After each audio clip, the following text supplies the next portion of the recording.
స్తోత్రం. హల్లెలూయా. ప్రభునందు నాకు అత్యంత ప్రియులారా, మరొక అర్ధరాత్రి నూతన దినారంభంలో మనం కలిసి దేవుని సన్నిధిలో ప్రార్థించడానికి దేవుడిచ్చిన అవకాశాన్ని బట్టి దేవుని స్తుతిస్తున్నాను. నాతో పాటు ఏకీభవించి నా పిలుపును గౌరవించి విచ్చేసిన మీకందరికీ హృదయపూర్వక వందనాలు, దైవాశీస్సులు తెలియపరుస్తున్నాను. రండి ప్రియులారా, మనం చిన్న మాట దేవుని సన్నిధిలో దేవుని వాక్యంలో నుండి చదువుకొని చిన్న ప్రార్థన చేసుకొని ప్రార్థనా పోరాటంలోనికి మనం ప్రవేశిద్దాం.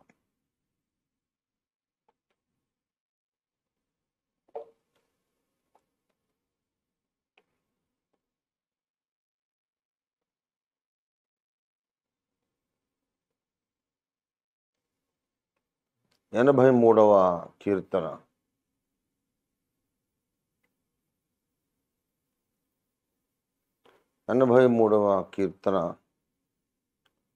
మొట్టమొదటి వచనం మాత్రం చదువుకొని ప్రార్థించుకొని క్లుప్తంగా ధ్యానించుకొని ప్రార్థనలోకి వెళ్ళిపోదాం. దేవా ఊరకుండకుము, దేవా మౌనముగా ఉండకుము, ఊరకుండకుము. దేవా ఊరకుండకుము, దేవా మౌనముగా ఉండకుము, ఊరకుండకుము. చిన్న మాట ప్రార్థన చేసుకుందాం. ప్రేమ కలిగిన మా మహాపరిశుద్ధ తండ్రి, మిక్కిలి గొప్ప ప్రభు, నీకు వందనములు చెల్లిస్తున్నా. ఆకాశములకును భూమికి నీ ప్రభువా నిన్ను స్తుతిస్తున్నాం. సకల అంతరిక్షమునకు అంతరిక్షమందున్న సకల జగములకు నాథుడా, పరిపాలకుడా, పోషకుడా, శాసకుడా, నీకు వందనాలు చెల్లిస్తున్నాం. ఈ రాత్రి వేళ నూతన దినారంభంలో మరోసారి మమ్మల్ని మీ సన్నిధిలోనికి సమకూర్చి తెచ్చినందుకు నీకు వందనములు చెల్లిస్తున్నాం. ప్రభా, కొంతసేపు నాతో మాట్లాడి మా అందరితోనూ మాట్లాడి మమ్మను ఈ ప్రార్థన మహాపోరాటానికి ఆయత్తపరచమని యేసునామములో అడుగుచున్నాము తండ్రి. ఆమేన్, ఆమేన్, ఆమేన్. ప్రభునందు నాకు అత్యంత ప్రియులారా, కీర్తనల గ్రంథంలో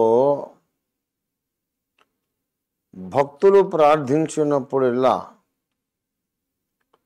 వారు తమ శత్రువులను గూర్చి ప్రస్తావించడం మనము చూస్తూ ఉంటాం. భక్తులు ప్రార్థించినప్పుడల్లా తమ శత్రువులను గూర్చి వాళ్ళు ప్రస్తావించడం మనం చూస్తూ ఉన్నాం.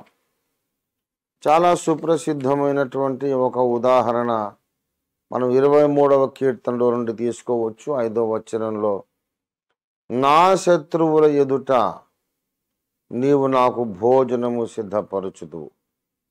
ఈ మాట దావీదు అంటూ ఉన్నాడు. ఇప్పుడు మనం చదువుకున్న కీర్తన అయితే ఆసాపు కీర్తన, దైవ ధ్యానం. 23వ కీర్తన దావీదు మహారాజు కీర్తన. ఇక్కడ దావీదు మహారాజు నా శత్రువుల ఎదుట అని మాట్లాడుతూ ఉన్నాడు. అంటే దావీదు మహారాజు యొక్క శత్రువులు. 18వ కీర్తనలో కూడా 37వ వచనాన్ని మీరు చూడగలిగితే, 18వ కీర్తన 37వ వచనం,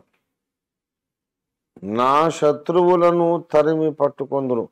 40వ వచనంలో, నా శత్రువులను నీవు వెనుకకు మళ్ళ చేసేటివి అని మాట్లాడుతున్నాడు. కనుక భక్తులకు శత్రువులు ఉంటారు అనేది ఇక్కడ మనకు అర్థమవుతున్నటువంటి పరమ సత్యం. భక్తులకు శత్రువులు ఉన్నారు. భక్తులకు శత్రువులు ఉన్నారు. వాళ్ళు మంచివాళ్ళైతే వాళ్ళకి ఎందుకు శత్రువులు ఉంటారు? వాళ్ళు ఎవరికి అన్యాయం చేయని వారైతే, ఎవరి జోలికి వెళ్ళని వాళ్ళైతే, ఏదో మౌనంగా తమ మానాన ఏదో తమ బ్రతికేదో తాము బ్రతుకుతున్న వాళ్ళైతే, తమ తిప్పలేదో తాము పడుతూ దేవుని వెంబడిస్తూ ఉన్న వాళ్ళైతే, వాళ్ళకు శత్రువులు ఎందుకు తయారవుతారు అనేది ప్రశ్న. శత్రువులు ఎందుకు తయారవుతారంటే, మనం దేవుని దగ్గరికి పోయి అడుగుదాం, ప్రభువా నేనేం తప్పు చేశాను, నాకెందుకు ఇంతమంది శత్రువులు ఉన్నారు, నాకు శత్రువులు ఈ లోకంలో ఎందుకు తయారయ్యారు, ఎవరు సొమ్ము నేను తినలేదే, ఎవరికి నేనేమి నష్టం కలిగించలేదే, నా ధర్మంగా ప్రతి వారికి నేను చేయాల్సిన సేవ ఏదో చేశాను, మరి ఎందుకు ఇంతమంది నాకు శత్రువులు అయ్యారు అని అడిగితే దేవుడు చెప్పే జవాబు, ఎందుకంటే కుమారుడా, నా కుమార్తె, నాకు కూడా శత్రువులున్నారు. ఈ విశ్వాధిపతి, విశ్వనాథుడు, విశ్వ సృష్టికర్త, విశ్వ పరిపాలకుడైన సర్వోత్తముడు, అతి ఉత్తముడు, అతి పరిశుద్ధుడైనటువంటి మహోన్నతుడైన ఆ మహాదేవునికి కూడా శత్రువులు ఉన్నారు. గనుక వాళ్ళు దేవుని శత్రువులైన వాళ్ళు మొట్టమొదట భక్తులందరికీ శత్రువులు అవుతారు. వాళ్ళు అదృశ్య రూపులు, ఆత్మస్వరూపులు, మట్టి దేహాల్లో నివసించే మనకన్నా చాలా బలవంతులు. వాళ్ళు మనకు కనిపించరు, వాళ్ళకు మనం నిరంతరం కనబడుతూనే ఉంటాము. మనం వాళ్ళని కావాలంటే ముట్టుకోలేము, వాళ్ళైతే మనల్ని ముట్టుకోగలుగుతారు. ఈ అడ్వాంటేజెస్ వాళ్ళకు ఉన్నాయి కాబట్టి వాళ్ళు మనకంటే చాలా బలవంతులు, వాళ్ళు మనకు శత్రువులు అవుతున్నారు. రెండవదిగా, వాళ్ళు మనకు కొంతమంది శత్రువులను మానవ సమాజంలో తయారు చేస్తున్నారు. మానవ సమాజంలో ఉన్న అమాయకులను, అజ్ఞానులను, అసలు ఆత్మల లోకంలో ఇలాంటి రెండు శక్తులు ఉన్నాయి, ఒక మంచి శక్తి, ఒకటేమో దుష్ట శక్తి, ఈ రెండు ఉన్నాయి అనే విషయం తెలియని వాళ్ళను వశపరుచుకొని వాళ్ళ మనస్సులను ప్రభావితం చేసి మన మీద నిష్కారణ ద్వేషం వాళ్ళలో పుట్టిస్తారు. ఎవరు పుట్టిస్తారు? దేవుని శత్రువులు పుట్టిస్తారు. దేవుని శత్రువులైన ఆత్మస్వరూపులు ఈ మట్టి మానవులను వశపరుచుకొని వాళ్ళ యొక్క మనస్సుల్లో మన మీద ద్వేషం నింపుతారు. ఎందుకు ద్వేషిస్తున్నారో వాళ్ళకు కూడా తెలియదు పాపం. కానీ మనమంటే ఇష్టం లేదు. క్రైస్తవులంటే ఈ లోకానికి అందుకే ఇష్టం లేదు. ఈ లోకము మిమ్మల్ని ద్వేషించుచున్నది అని యేసయ్య చెప్పాడు. ఈ లోకానికి మనమంటే ఇష్టము లేదు, ద్వేషం ఉన్నది. మనకు హాని చెయ్యాలి అనే తలంపులే వాళ్ళకి ఎల్లప్పుడూ కలుగుతూ ఉన్నాయి. దయచేసి యోహాను సువార్త 15వ అధ్యాయము 18వ వచనం, 15, 18. లోకము మిమ్మును ద్వేషించిన ఎడల మీకంటే ముందుగా నన్ను ద్వేషించనని మీరెరుగుదురు. మీరు లోక సంబంధులైన ఎడల లోకము తన వారిని స్నేహించును. అయితే మీరు లోక సంబంధులు కారు, నేను మిమ్మును లోకములో నుండి ఏర్పరచుకొంటిని, అందుచేతనే లోకము మిమ్మును ద్వేషించుచున్నదని ప్రభు మాట్లాడుతున్నారు. మరి ప్రియులారా, ఈ లోకము మనల్ని ద్వేషిస్తుంది.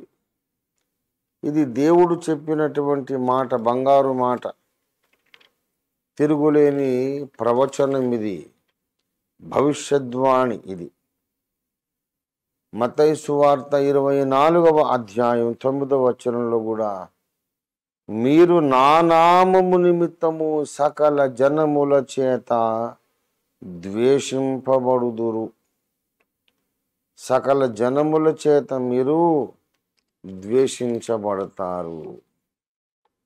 అలాగే ధన్యతల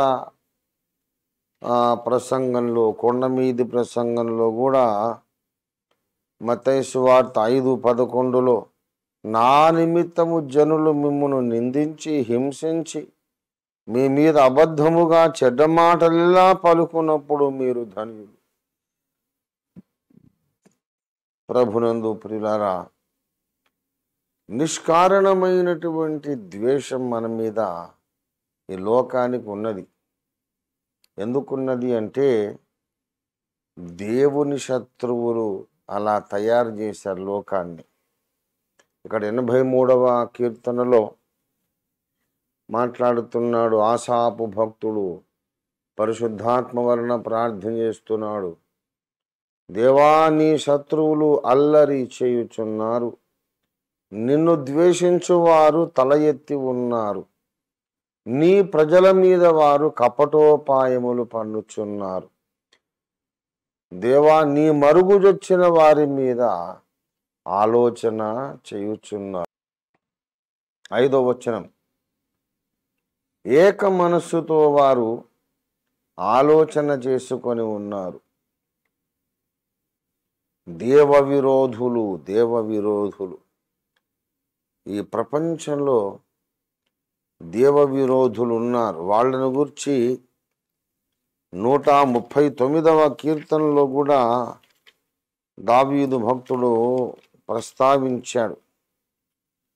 139:21 వచనం, యెహోవా, నిన్ను ద్వేషించు వారిని నేనును ద్వేషించుచున్నాను కదా, నీ మీద లేచు వారిని నేను అసహ్యించుకొనుచున్నాను కదా అని మాట్లాడుతున్నాడు.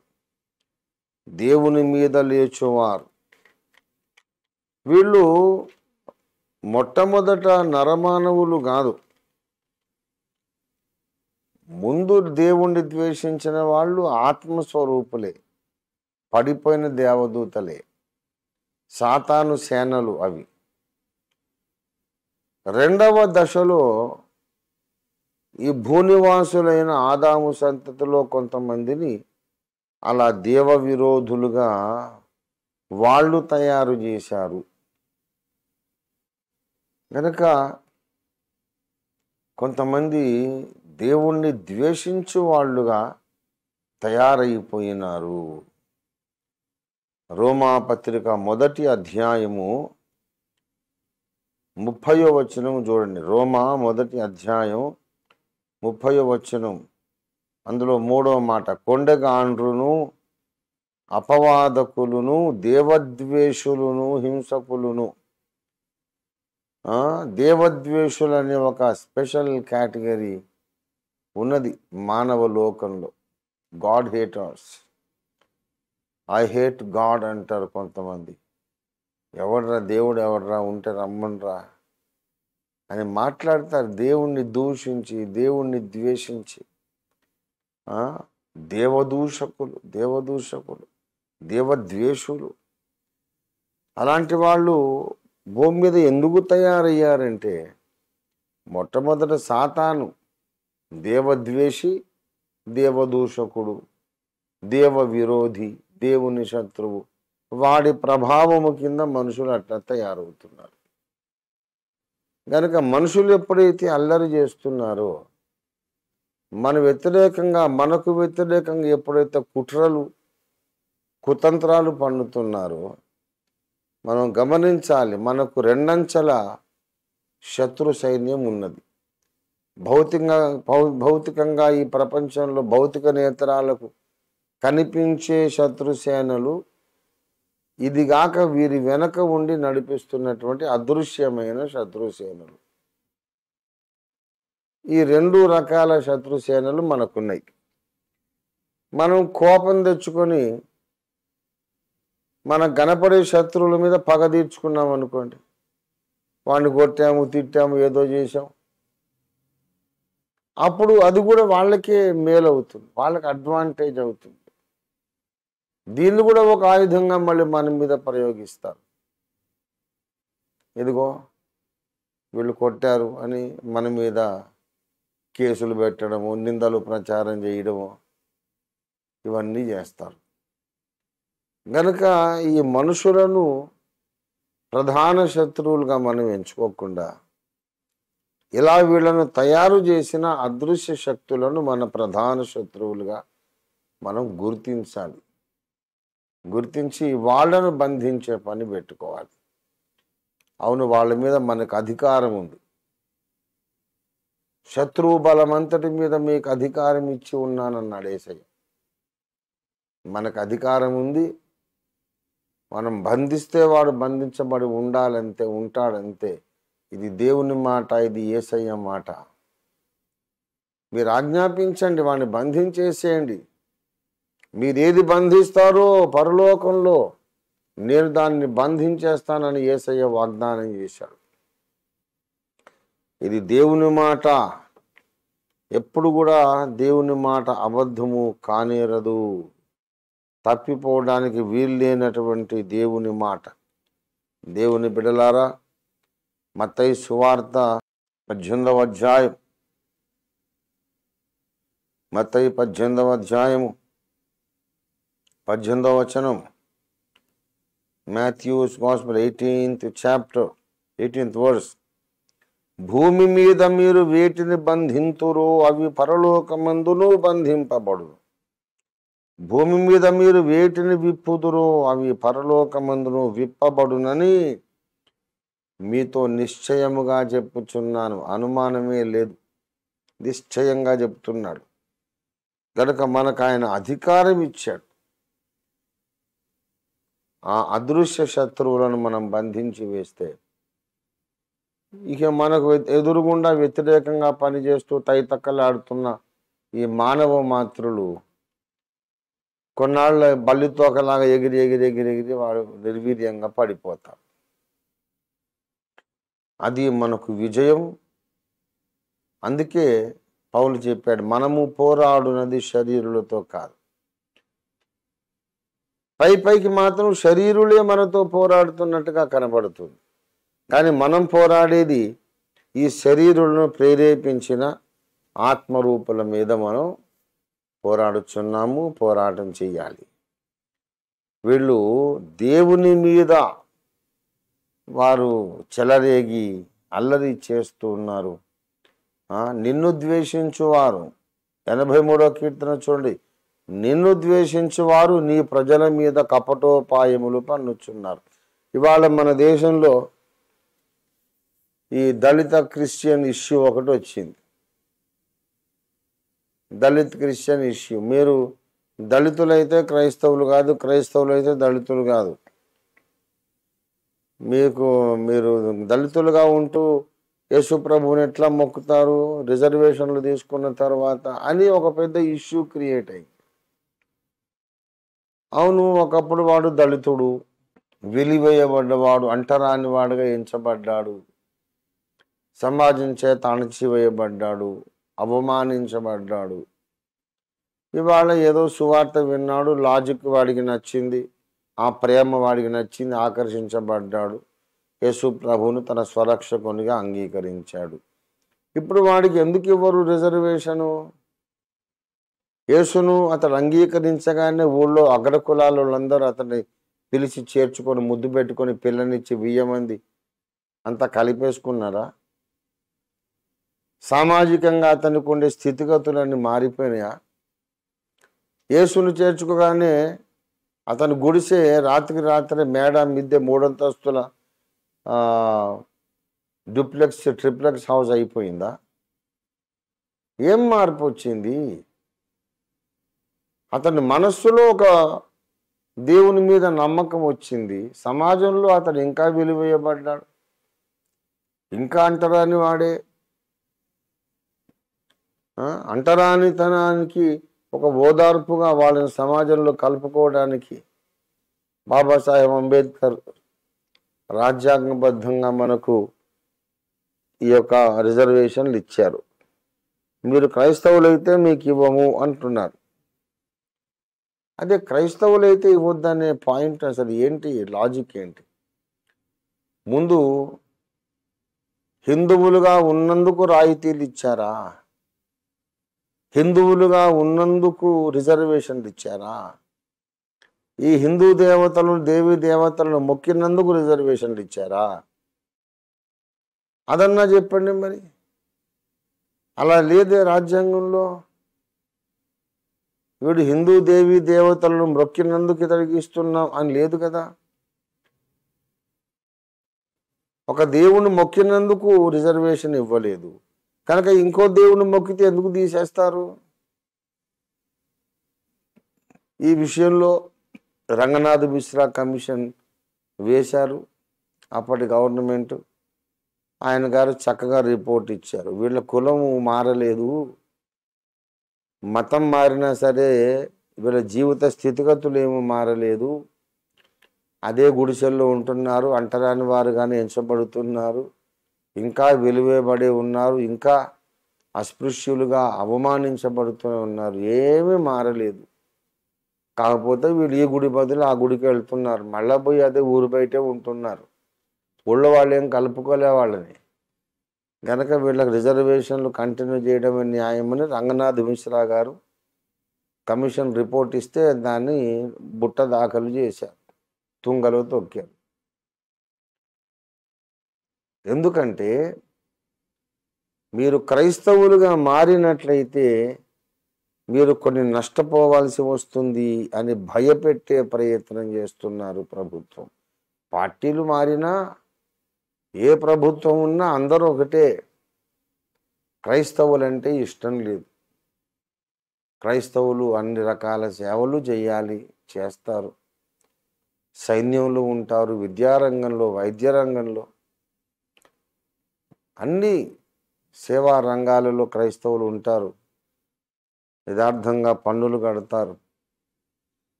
కానీ యేసు ప్రభువును వీళ్ళు ఆరాధిస్తారు కనుక వీళ్ళంటే ద్వేషం. కపటోపాయములు పన్నుచున్నారు అట.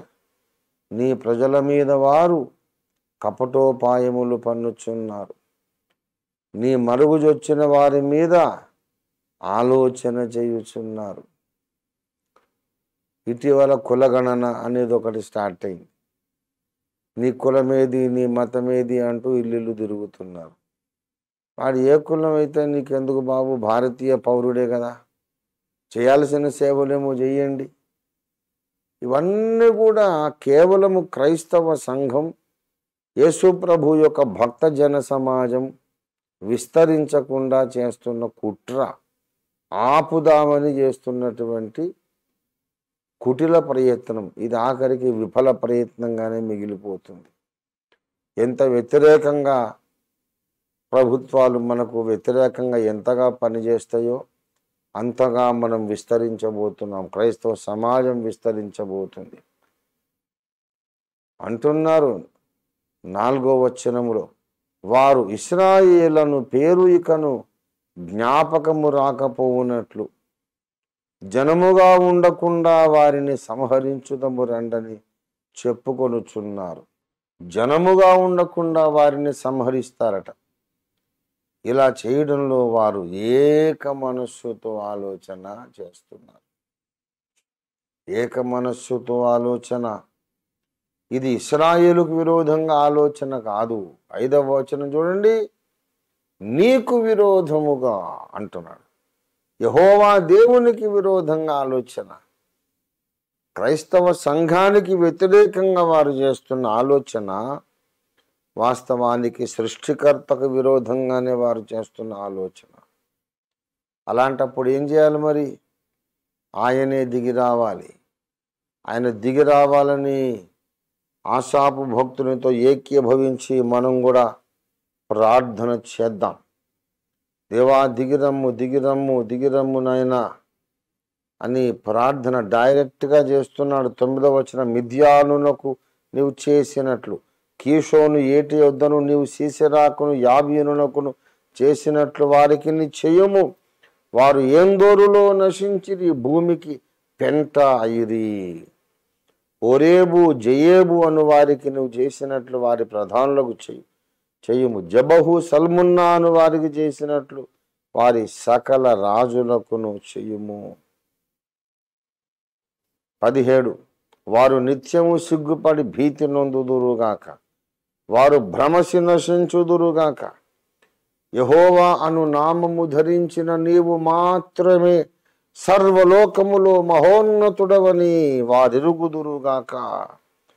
అటువంటి భయంకర కార్యాలు నీవు చేయి తండ్రి అని భక్తుడు ప్రార్థన చేస్తున్నాడు. మనం కూడా ఈ రాత్రి అదే ప్రార్థన చేద్దాం. భూప్రపంచం అంతటా కూడా, మన దేశంలో కూడా క్రైస్తవులకు వ్యతిరేకంగా ప్రభుత్వాలు ఆలోచనలు చేస్తున్నాయి. మరి ప్రభుత్వమే మనకు వ్యతిరేకమైతే మనం ఏం చేయాలి? ప్రభుత్వ అధినేతను, ప్రభుత్వ అధికారిని, శాసనకర్త అయిన యెహోవా దేవుణ్ణి మనం ఆశ్రయించాలి. అంతకంటే ఏం చేయగలం చెప్పండి? మనకు ఆయనే దిక్కు, అండ, సహాయం. కనుక దేవా, నీవు దిగివచ్చి నీ శత్రువుల మీద నీ ఆగ్రహం చూపు తండ్రి. మనుషులకైతే రక్షణ పొందే అవకాశం ఉంది, ఆ పడిపోయిన దేవదూతలకు రక్షణ పొందే అవకాశం లేదు. కనుక ముందు వాళ్ళ మీద మన ప్రార్థనని అస్త్రాన్ని మనం ప్రయోగించాలి. వాళ్ళని బంధించేసేస్తే ఈ మనుషుల్లో కొంతమందికైనా మనోనేత్రాలు తెరుచుకుంటాయి. సాతాను కట్టిన మనోనేత్రాల గంతలు ఊడి పడిపోతాయి. దేవుని చిత్తంలో ఉన్నవాళ్ళు వీళ్ళు రక్షణ పొందుతారు, 100కో 1,00,000కో ఒకడు. మిగతా వాళ్ళు నాశనమే తాగుతారు. వాళ్ళ ఇష్టమే, మనమేం చేయగలం? ఎవరు కోరుకున్న దారిలో వాళ్ళు వెళ్ళిపోతారు. కానీ దేవుడు తన ప్రజల పక్షంగా తన్ను తాను భయంకరుడుగా, అతి బలవంతుడుగా దిగివచ్చి కనబరుచుకోవాలని మనం ప్రార్థన చేద్దాం. భూమికి పెంటగా వారిని మార్చేసేయండి ప్రభువా. 13 నా దేవా, సుడి తిరుగు ధూళి వలెను, గాలి ఎదుటి వగుడాకుల వలెను వారిని చెయ్యుము. అగ్ని అడవిని కాల్చునట్లు కార్చిచ్చు, కొండలను తగలబెట్టునట్లు నీ తుఫాను చేత వారిని తరుముము. నీ సుడిగాలి చేత వారికి భీతి పుట్టించుము. దేవుడు అలాంటి పని చెయ్యాలని మనం ప్రార్థన చెయ్యాలి. దేవునికి స్తోత్రం. యెహోవా, వారు నీ నామమును వెదకున్నట్లు వారికి పూర్ణావమానం కలుగజేయము. వారు నిత్యము సిగ్గుపడి భీతి నొందుదురుగాక. 17వ వచనం వారు భ్రమసి నశించుదురుగాక. మరి మనం కర్రలు పట్టుకోము, కత్తులు కట్టాలు ఆయుధాలు లేవు మనకు. అవన్నీ మనకు వద్దు అని యేసయ్య చెప్పాడు. కత్తి బొరలో పెట్టుము. కత్తి పట్టుకునేవారు కత్తితోనే నశిస్తారు. మీరు ఎట్టి ఆత్మ గలవారు మీకు తెలియదు. ఎవర్రా చెప్పింది నీకు? పేతురు కత్తి పట్టుకోవద్దు, వరలో పెట్టేసి అన్నాడు. అంచేత క్రైస్తవ సంఘం శారీరకంగా ఎప్పుడూ హింసకు దిగదు, ఎప్పుడూ ఆయుధం చేపట్టదు. మరి ఏం చేయాలంటే ఆ ఆయుధాల కంటే మించిన శక్తి కలిగిన ప్రార్థనను మనం ప్రయోగించాలి. మన శత్రువులకు వ్యతిరేకంగా మనం ప్రార్థన చేయాలి. భక్తులు మనకు దారి చూపారు, ఇదొక్కటే మార్గం. గనక యావత్తు క్రైస్తవ సంఘం మేల్కొని దేవుని ప్రజల క్షేమము కొరకు ప్రార్థన చేయాలి. దేవుని శత్రువులు అయినటువంటి మనుషుల వాళ్ళ యొక్క రక్షణ మొదటి మన చాయిస్. వాళ్ళు రక్షణ పొందాలనేది మొదటి చాయిస్. రక్షణ వాళ్ళు ఇష్టపడకపోతే నాశనం కావాలి అంతే. వాళ్ళు అట్లా మామూలుగా ఉండటానికి వీలు లేదు. దేవుడు వాళ్ళ మీదకి తన హస్తం పంపించాల్సిందే. ఎవరైతే యేసయ్యను దూషిస్తున్నారో, ద్వేషిస్తున్నారో వాళ్లకు యేసయ్య యొక్క బలము, శక్తి కనబడినట్లుగా భయంకర కార్యాలు ఆయన చేయాలని మనం ప్రార్థన చేద్దాం. దిగిరండి ప్రభువా అని ఆశాపు పిలిచినట్లుగా మన దేవుణ్ణి మనం పిలుద్దాం రండి. ఇంతటితో ఈ ప్రార్థన అంశాలు మీ ముందు ఉంచడం ముగిస్తున్నాను. ఇంకా మనకు ఆనవాయితీగా రెగ్యులర్గా మనం చేసే ప్రార్థన అంశాలన్నీ ఉన్నాయి. సత్య సంబంధులందరికీ సొంత ఇళ్ళు ఉండాలి, సొంత చర్చిలు ఉండాలి, అందరికీ సొంత వ్యాపారాలు ఉండాలి. సత్య సంబంధులందరూ ఆర్థికంగా అభివృద్ధి చెంది కోటీశ్వరులు కావాలి. భారతదేశంలో క్రైస్తవులందరూ ఒక బలమైన రాజకీయ శక్తిగా ఏకము కావాలి, సంఘటితం కావాలి. పార్లమెంటులో మన వాయిస్ అక్కడ వినబడాలి. అందుకొరకు దేవుడు దిగి వచ్చి కార్యం జరిగించాలని మనం ప్రార్థన చేద్దాం. ఓఫిర్ మినిస్ట్రీస్ అనే సంస్థకు ఉన్నటువంటి అప్పుల బాధంతా దేవుడు తీసేయాలని మనం ప్రార్థన చేద్దాం. దేవుడు గొప్ప కార్యం చేయాలి. తెల్లవారేసరికి మనం అనేక అద్భుత వార్తలు విందుముగాక. దేవుడు దిగొచ్చాడు, మన ప్రార్థనకు ఆయన రెస్పాండ్ అయినాడు, ప్రతిస్పందించాడు, దిగి వచ్చేసాడు, కార్యం జరిగిస్తున్నాడనే వార్తలతో ఉదయకాలం మనం దేవుని స్తుతిద్దాం. ప్రభునందు ప్రియులారా, అటువంటి విశ్వాసంతో మనము దేవుని కృపను, దేవుని యొక్క జోక్యాన్ని స్వతంత్రించుకుంటూ ప్రార్థనలో మనం ప్రవేశిద్దాం. రండి ప్రార్థించుకుందాం. ప్రార్థన సమయం ఇది. అందరూ కూడా కళ్ళు మూసుకొని ప్రార్థనలో ప్రవేశిద్దాం. హల్లెలూయా, హల్లెలూయా, హల్లెలూయా, హల్లెలూయా, హల్లెలూయా, హల్లెలూయా. ప్రభువా, దేవా, ఊరకుండకుము, ఊరకుండకుము, మౌనముగా ఉండకుము, ఊరకుండకుము నాయనా. నీకు వందనాలు, వందనాలు, వందనాలు, వందనాలు. హల్లెలూయా, హల్లెలూయా. ప్రభువా, నీ ప్రజల మీద కుట్రలు పండుచున్నారు. అధికారులు ఏకీభవించి సభ తీర్చి కూర్చొని ఆలోచన చేస్తున్నారు. మా తండ్రి, నీ శత్రువులు మా మీద దురాలోచనలు చేస్తున్నారు. They are actually your enemies, oh lord. నీ శత్రువులు ఇవాళ మాకు వ్యతిరేకమైనారు. అందుకు మేము ఒక విధంగా ధన్యులమే తండ్రి. మేము నీలో లీనమైపోయినట్టే. ఎవరికైతే యేసయ్య ఇష్టం లేదో వాళ్ళందరికీ మేము ఇష్టం లేదు అంటే ప్రభువా, మేము నిన్ను ధరించుకున్నామని అర్థమవుతోంది. ఈ గొప్ప ఘనత కొరకు నీకు వందనాలు. అయితే మాకు జయం కావాలి. మా శత్రువులను మీరు ఓటమి పాలు చేయండి, తరిమి తరిమి కొట్టండి, భూమికి పెంటగా చేసేయండి. బలమైన కార్యాలు జరిగించడానికి దిగిరండి ప్రభువా అని ప్రార్థన చేద్దాం. రండి ప్రియులారా, ప్రేరేపణ కలిగిన బిడ్డలు హ్యాండ్ రైజ్ చేయండి. దయచేసి